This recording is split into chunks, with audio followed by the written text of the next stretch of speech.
Ассалаумағалейкум достар. 4 сәуір күні мен Хромтау қаласының белсенді оқушыларымен кездестім.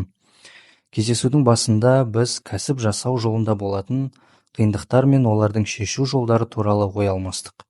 Әрмен қарай қатысушылар өздерінің бизнес идеяларын таныстырды.